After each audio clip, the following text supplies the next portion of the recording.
अस्सलामुअलैकुम, कैसे हैं आप? उम्मीद है ठीक ठाक होंगे। अल्लाह आपको दुनिया आखिरत की कामयाबियाँ खैर आफियत अता फरमाए, आमीन। आज हम आपके साथ शेयर करेंगे माश की दाल की वड़ियों की रेसिपी। तो ये एक कटोरी ली मैंने माश की दाल, इसको अच्छे तरीके से साफ़ सुथरा करके भिगो के रख दिया मैंने। रखना है इसको ओवरनाइट। तो फिर हम वेट करते हैं ओवरनाइट। ये देखें जी माशाल्लाह से ओवरनाइट गुजर चुकी है। तो ये देखें इसने बहुत सारा पानी अपने अंदर सोख कर लिया। तो ये बहुत ही सॉफ्ट और नरम हो गई है। तो तकरीबन 2 गिलास पानी मैंने इसके अंदर ऐड किया था। तो बाकी ये देखें बहुत अच्छे से ना इसने पानी सोख कर लिया। तो अब जो भी एक्स्ट्रा पानी है वो हम इसका स्टेन कर लेते हैं। इस तरह से हम इसका पानी निचोड़ लेंगे। तो ये देखें 2 गिलास पानी था, तकरीबन 1.5 गिलास पानी इसने अपने अंदर सोख किया। तो ये देखें अब हम इसको कर देंगे साइड पे और फिर बनाएंगे हम इसका एक पेस्ट। हमने ना थोड़ा सख्त सा हमें बैटर चाहिए, तो उसकी तैयारी करनी है हमने। तो फिर हम इसको डालेंगे ग्राइंडर के जग के अंदर। तो इस तरह से चम्मच की मदद से हम सारे इसके अंदर ऐड कर देंगे। तो फिर बनाएंगे हम इसका पेस्ट, इसको थोड़ा ग्राइंड कर लेंगे। तो अगर ग्राइंड करने में थोड़ी सी मुश्किल पेश आए तो आप थोड़ा थोड़ा करके भी ग्राइंड कर सकते हैं। मैंने सारे इसके अंदर ऐड कर दिए माश की दाल। तो ये देखें अब ये बहुत स्लोली पिसेगा, ये इतनी जल्दी ग्राइंड नहीं होगा क्योंकि ये ना हमने पानी नहीं इसके अंदर ऐड किया। तो ये थोड़ा हमने सख्ती रखना है इसका बैटर। तो फिर हमें थोड़ी आहिस्ता और सब्र से ही काम लेंगे और ना फिर इसी तरह इसको ये नीचे वाला जो पोर्शन है वो तो तकरीबन पिस चुका है, ऊपर वाला थोड़ा सा रहता है। तो इसलिए मैंने ना जो इसके अंदर से पानी निकला था ना माश की दाल के अंदर से, तो वही वाला पानी 2 से 3 टेबल स्पून इसके अंदर ऐड कर दिया ताकि ये ना अच्छे से स्मूथ सा इसका पेस्ट रेडी हो जाए। तो ये देखें माशाल्लाह से ये बहुत अच्छे से ग्राइंड हो चुका है, बहुत अच्छे से पिस चुका है, बहुत ही ज़बरदस्त सा बैटर तैयार हो गया। तो जैसा हमें चाहिए था बिल्कुल वैसा बैटर तैयार हो चुका है। तो अब हम इसको निकालेंगे बाउल के अंदर।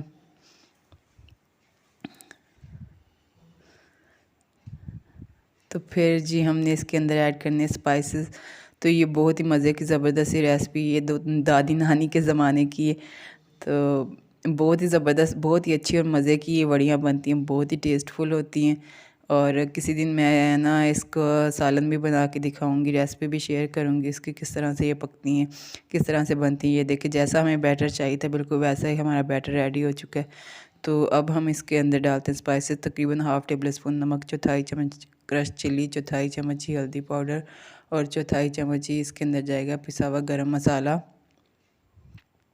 और ये 1 टेबल स्पून के करीब इसके अंदर धनिया पाउडर और 1 टेबल स्पून ही कसूरी मेथी हाथ की मदद से हम मसल के इसके अंदर ऐड कर देंगे।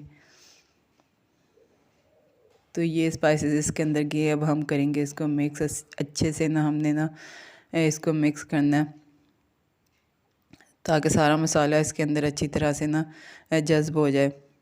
तो ये देखें माशाल्लाह बहुत अच्छे से स्मूथ सा ये ना बैटर तैयार हुआ है हमारे।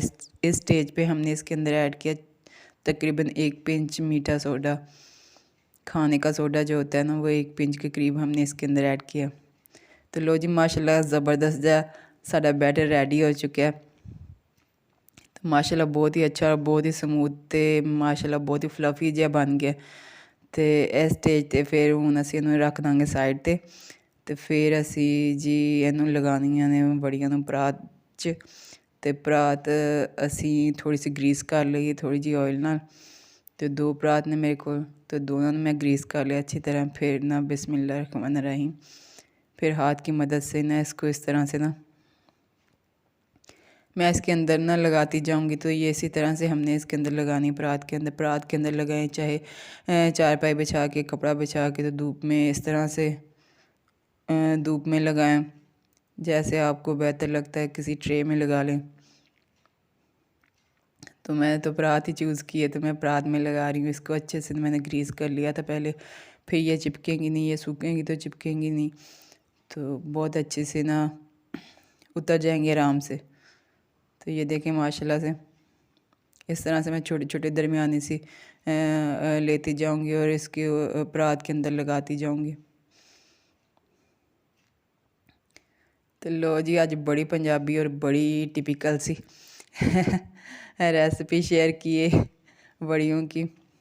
और देखो जी, बस जी इस तरह ही सारियां बड़ियां लग चुकी हैं और दोनों परात साड़ी रेडी हो चुकी है। तो हूँ असी इनू सुखावांगे धुप च सुखाना इसी तकरीबन 2 दिन। 2 दिन के बाद फिर असी तुहानू मिलांगे तो फिर जी तुहानू दसांगे किस तरह दी साड़ियां बड़ियां तैयार हो गई। माशाल्लाह जी 2 दिन गुजर चुके हैं तो 2 दिन के बाद इस तरह का लुक आया।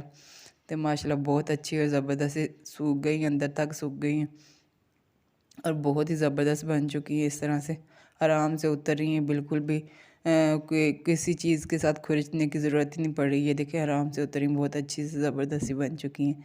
तो ये देखें, तो किसी दिन मैं इसको ना पका के भी आपके साथ शेयर करूँगी, इसकी रेसिपी भी किस तरह से ये बनती हैं। तो ये इस तरह से हम इसको दोनों परात वाली मैंने एक परात के अंदर कर ली इस तरह से ना। ये माशाल्लाह हाथ के साथ ही ना टूट रही हैं माशाल्लाह से। तो फिर ना इसको हम कर लेंगे स्टोर किसी प्लास्टिक के डब्बे में या शीशे के जार में। इसको स्टोर करके रखें और जब चाहे, जब दिल करे, जब चाहे आप बना सकते हैं। लेकिन इसको सुखाना बहुत अच्छे तरीके से होता है। चलें जी, आप मेरी रेसिपी ज़रूर ट्राई करें, मुझे दुआओं में याद रखें।